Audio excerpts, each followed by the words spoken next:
নমস্কার বন্ধুরা, শীতের সকালে যদি এরকম একটা ফুলকপি বড়ি দিয়ে রসা হয় তাহলে তো কোনো কথাই হবে না। তার জন্য আমি কয়েক রকমের সবজি কেটে নিয়েছি, আর এখানে জিরে, ধনে, শুকনো লঙ্কা আমি ভেজে বেটে রেখে দিলাম, সঙ্গে আদা কাঁচা লঙ্কাটাও বেটে নিয়েছি।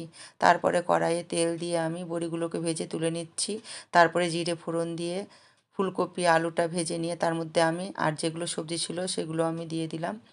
দেওয়ার পর আমি একটু লবণ আর হলুদ দিয়ে ভেজে নিয়ে শিমটা দিয়ে তারপরে আদা কাঁচা লঙ্কা বাটাটা দিলাম, পরিমাণ মতো হলুদ দিলাম, টমেটো দিলাম, দিয়ে সেটা কিছুক্ষণ কষার পরে আমি দিয়ে দিলাম ভাজা বাটা মশলাটা।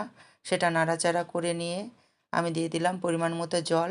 সেটা ফুটে উঠলে বড়িগুলোকে দিয়ে আরও কিছুক্ষণ ফুটিয়ে ধনেপাতা ছিটিয়ে আমি নামিয়ে নেব আমার এই ফুলকপির রসা। শীতের সকালে দারুণ মজা।